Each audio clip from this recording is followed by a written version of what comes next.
अगर भजनलाल परिवार है और उनकी पूरी एक विरासत है, अब जो हमने सुना कि ये प्रधानमंत्री नरेंद्र मोदी की नीतियों की जीत है, तो अब हर कोई अपने बड़े नेता को आगे करता ही है। उसमें मतलब हम उसमें कुछ गलत देखें तो फिर तो सब पे बराबर सवाल होगा। वीरेंद्र चौहान जी प्रवक्ता बीजेपी की तरफ से जुड़ गए हैं। वीरेंद्र जी, एक सवाल आपसे भी ले लेती हूँ जल्दी से, क्योंकि दीप कमाल जी से मैंने लंबी बातचीत की। जीत भजनलाल परिवार की है, 5 दशकों का जो उनका शासन रहा, एक इमोशनल कनेक्शन होता है बाकायदा उस जगह से, पीढ़ियां बड़ी होती है साथ में, या फिर बीजेपी की जीत है?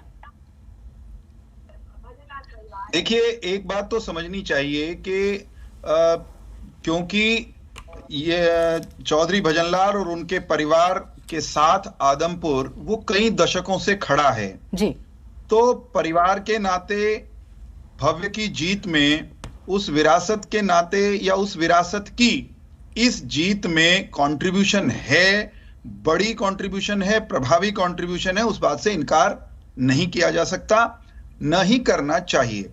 ठीक बात। परंतु यह जीत उसके साथ साथ भारतीय जनता पार्टी की जीत है, भारतीय जनता पार्टी की विचारधारा की जीत है, भारतीय जनता पार्टी के नेतृत्व की जीत है, जिस नेतृत्व में भव्य भी शामिल हैं, कुलदीप बिश्नोई भी शामिल हैं, और स्वयं कुलदीप बिश्नोई ने कहा कि प्रधानमंत्री नरेंद्र मोदी और मनोहर जी की नीतियों और कार्यक्रमों की जीत है। ये जीत हमारे गठबंधन की जीत भी है। हमारे गठबंधन जिसमें जजपा शामिल है, तो गठबंधनावी जंग में कंधे से कंधा मिलाकर खड़े हुए थे, तो हम इकट्ठे लड़े, एक निशान पर एक होकर लड़े, तो जीत में उनकी हिस्सेदारी, उनकी भागीदारी, उनका योगदान, उसको भी मैं स्वीकारता हूं, उनको प्रणाम करता हूं, उनका अभिनंदन करता हूं। मैं ये समझता हूं कि ये चौधरी भजनलाल की विरासत की जीत, भारतीय जनता पार्टी की जीत, गठबंधन की जीत, ये सब होते हुए भी मेरी दृष्टि ये भी है कि ये जीत आदमपुर के मतदाता की जीत है, जिसने सरकार में, मौके की सरकार में अपनी हिस्सेदारी का वर्ण चयन किया है।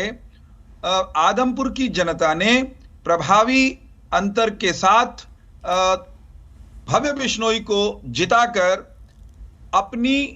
अपना जनादेश, अपने विकास का जनादेश दिया है।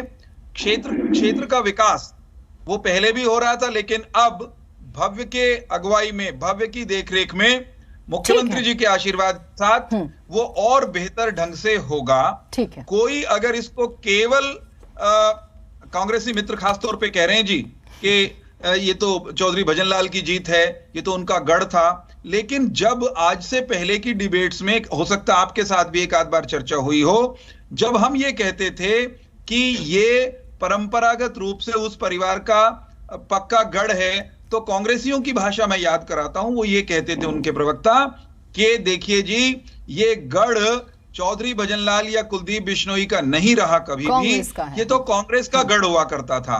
कांग्रेस से भजनलाल थे, कांग्रेस से कुलदीप थे, कांग्रेस से जसमा देवी थी। कांग्रेस जसमा देवी, भजनलाल या कुलदीप के कारण नहीं थी। तो जब वो जीते नहीं थे, जब जंग में थे, तो गढ़ बताते थे कांग्रेस का।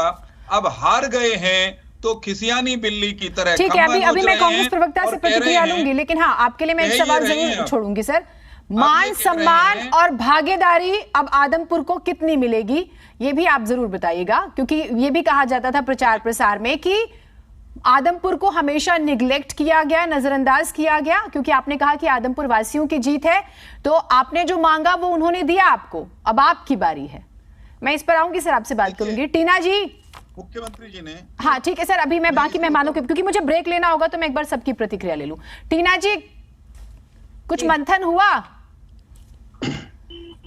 देखिए, सबसे पहले तो मैं भव्य बिश्नोई को बधाई देना चाहती हूँ पूरी कांग्रेस पार्टी की तरफ से, लेकिन मैं ये भी कहना चाहती हूँ कि देखिए, जेपी जी को जिस तरीके से उन्होंने फाइट किया, क्योंकि बाकी पार्टियों को आप देखिए कि किस तरीके से वो बात कर रही थी, चाहे आम आदमी पार्टी हो, चाहे इनेलो हो, लेकिन कांग्रेस ने बहुत अच्छे से फाइट किया।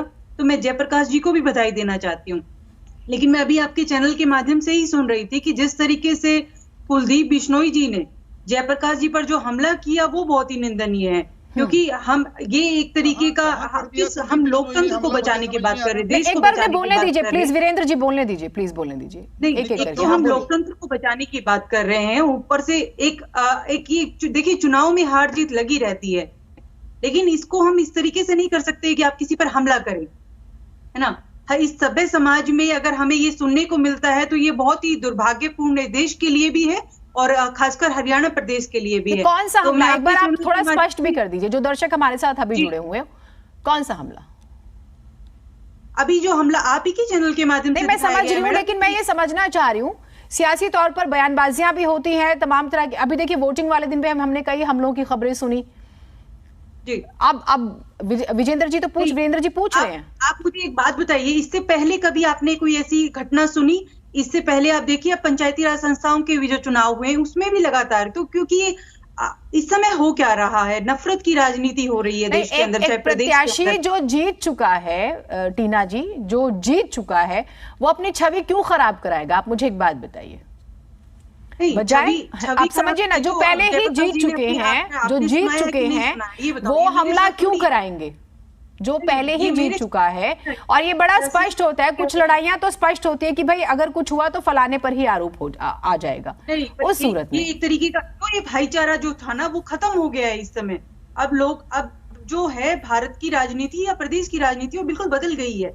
अब नफरत इतना बढ़ गई है लोगों के अंदर, जो वो एक भाईचारा वो खत्म हो गया है। पहले एक सभ्य समाज में हम जीवित रहते थे, एक कल्याणकारी समाज में, जो आज एक तरीके से बट गया है।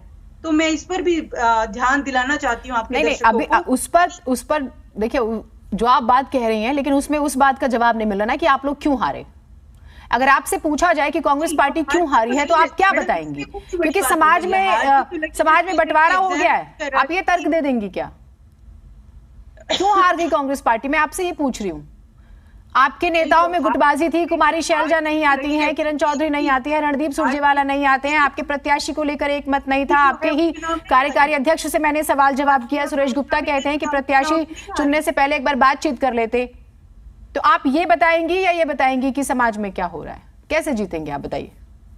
नहीं, तो हम बहुत स्वच्छ राजनीति कर रहे हैं, हम बहुत सकारात्मक है। हम चुनाव हारे या जीते उससे हम राजनीति को एक बहुत मतलब आने वाली पीढ़ी है वो कांग्रेस की तरफ देख रही है, उनको पता है कि क्या सही है। आप देखिए कि मोरबी में इतने लोग 140 के करीब लोगों की मौत हुई, लेकिन उस समय भी देश के प्रधानमंत्री चुनाव प्रचार कर रहे थे। अभी तो सुनिए, अभी हमें आदमपुर में रहना चाहिए, और आदमपुर में कांग्रेस पार्टी क्यों हारी है, मैं आपसे उस पर सवाल कर रही हूँ। नहीं, आप एक बार प्लीज, एक बार आप शायद थोड़े सा गले में भी समस्या है आपकी, एक बार पानी जरूर पी